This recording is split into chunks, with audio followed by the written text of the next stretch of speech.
This is the Palin Update on Mama Grizzly Radio. I'm Kevin Scholla in the 3D Security and Training Academy studios. The president saying previously that ISIS could be managed. No, Barack, you manage your Gulf foursome perhaps, but you don't manage a threat like this. You destroy the threat.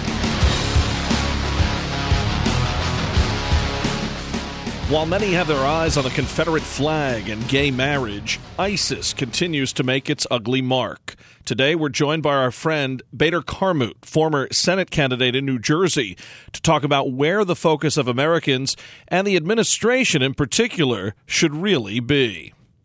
A happy Father's Day wish from Alaska. Palin blasts the corrupt GOP establishment.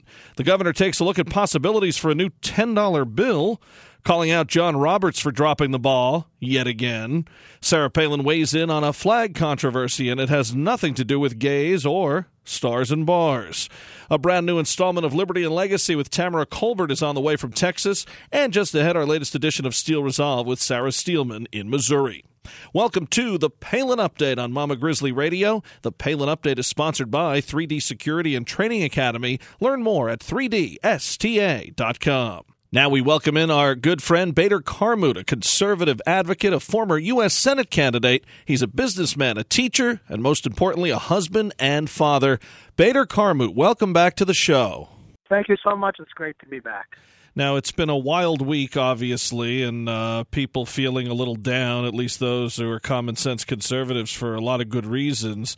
You may not agree with the results of the two stances that the Supreme Court came out with, but that's really not the issue. The issue isn't whether you agree or not. The issue is the fact that Congress and the Constitution are being usurped here, and our steps of government are not being followed. So, you have a lot of people cheering some of these decisions, but I don't know that a lot of them realize what really just happened there. And, what's going to happen down the road is perhaps something that those who like this decision won't like something else. And, again, when things are decided by 9 people who aren't even elected, it doesn't sound very American.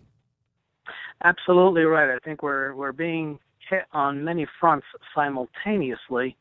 And at the same time that the Supreme Court decisions were handed, we have the national security alert level has been raised.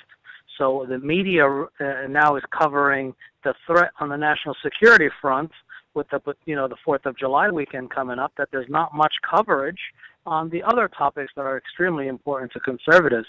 So we have not only actions taken, but also distractions happening to kind of point our attention elsewhere, so it could not only become law of the land through the U.S. Supreme Court, but very little analysis of the topic. And I think we can safely say it's certainly not mere coincidence. We've seen this happen again and again with this administration. Whenever something else is going on, you have these smoke screens put up, and they usually concern either gays or guns or his favorite topics that he likes to go after. And in the meantime, you say, well, let's really keep our eye on the ball here. What's going on? And, of course, what's been going on is the threat of ISIS. And, for those who may not know, we had you on the show before, and you've done some great commentary for us. You also ran for Senate in New Jersey.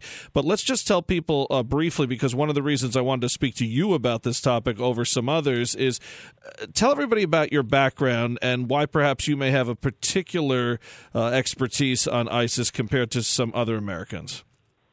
Sure. I was born in the Kingdom of Jordan, right outside of Amman, Jordan, and I lived the early years of my life in Jordan. Now, Jordan, in comparison to other countries, is very welcoming and wonderful to Christians, but still nonetheless, as a Christian growing up in a Muslim country in the midst of the Muslim world, you still at best feel like a tolerated guest. Never, as here in America, we feel that this is more of our nation and we're part of the fabric of a country that was built on Judeo-Christian values. In the Arab world, you always feel as a outsider. Although, again, Jordan is probably better than other countries, but still not as free as the U.S. and some other of our allies around the world. So we're constantly seeing in Jordan and other Arab countries hostility that is on the rise between Christians and Muslims. And growing up, I did see some of that. And when we went back to visit as adults later, I did see some of that as well, that there's some hostilities between Christians and Muslims that is often stirred, not naturally flowing, but stirred by extremists who would benefit and profit from the conflict between Christians and Muslims, so they could preach their level of hatred, their anti-Judeo-Christian viewpoints, and they could use that hatred to fundraise. I mean, they really do not want there to be peace between Christians and Muslims and Jews, because when there's peace, these extremists are unable to raise funds. So the hatred and the conflict is perpetuated in order for them to justify their existence and to continue to fundraise. So, no, I'm intimately knowledgeable about the Arab culture, the language, the way of life, and also the American culture and way of life as well. And clearly, Jordan, one of the better countries, because we see the poor treatment they've gotten from President Obama as opposed to some of the other Arab nations. Absolutely. I wish our president took a page from the King of Jordan, King Abdullah, who, after his pilot was burned alive, which is blasphemy even to the Muslims, which I think helped, in this case, turn some midstream Muslims against the extremists, though maybe for a short period of time, but nonetheless, take it while you can. I think the King of Jordan showed leadership, showed strength, and showed empathy and sympathy. Just like our President Bush had his 9/11 moment when he was on ground zero, put his arm around the firemen and had his 9/11 moment. King Abdullah of Jordan had his moment when his pilots bombed the extremists. He was at the home of the father of the pilot who was burned alive. He was there with him and told him that this is happening. And when the pilots returned back to Jordan after bombing the extremist sites, they did a flyover of the pilot's father's home.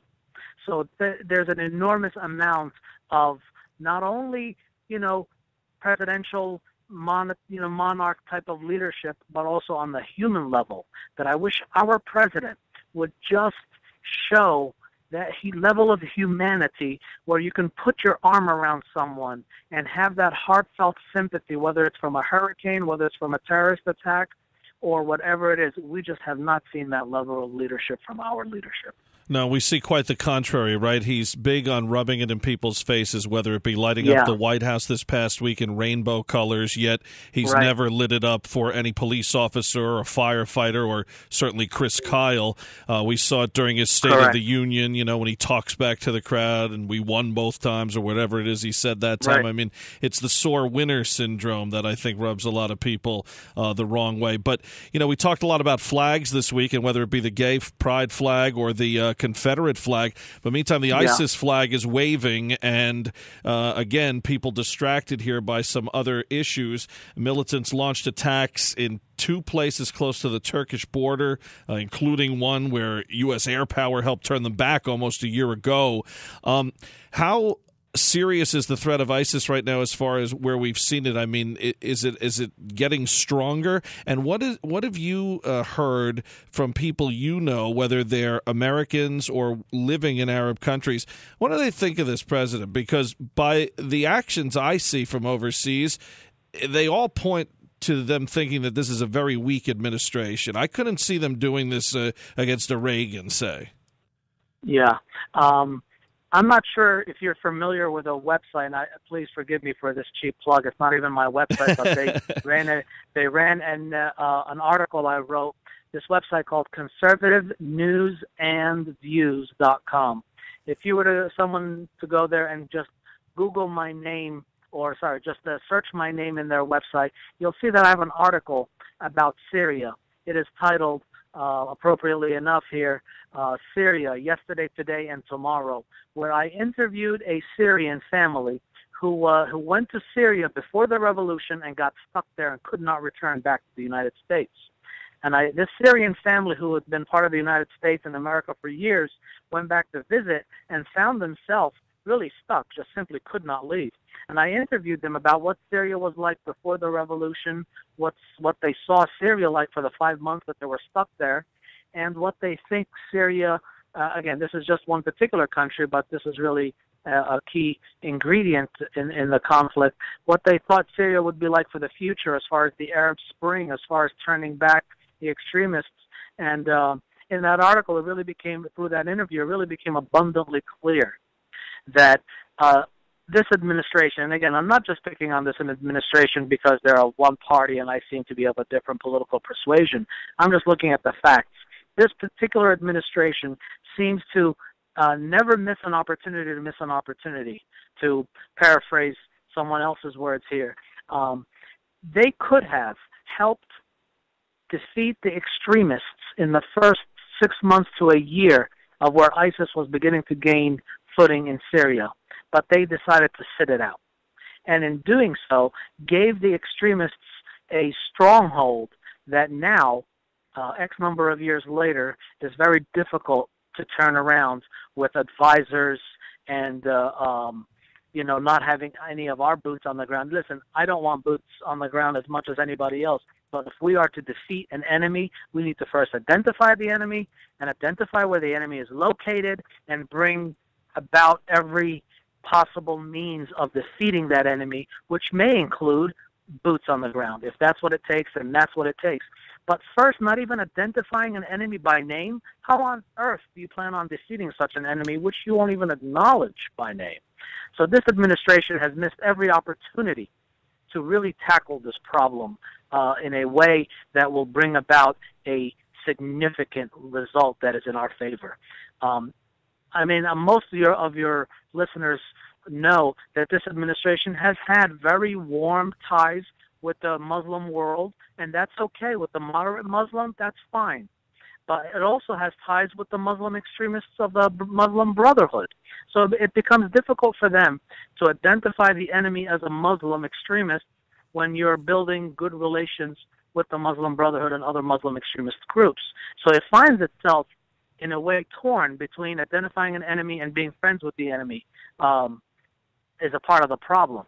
So we need to first acknowledge and name who our enemy is, locate where they are, and bring every possible tool and weapon to the battlefield to defeat this enemy. Otherwise, there's absolutely no defeat of this enemy, and they're just going to continue to grow and continue to come into the United States from our southern porous border with Mexico and our other means of bringing their weapons and their ideology through the internet, etc., of how to make homemade bombs and have some of the extremists, American-born converts, etc., that will take on their flag and take on their means and bring about a war. I mean, we are still a free society. And in a free society as the United States, we will have less control over movements of citizens, as they might maybe in some other countries where there's more government control.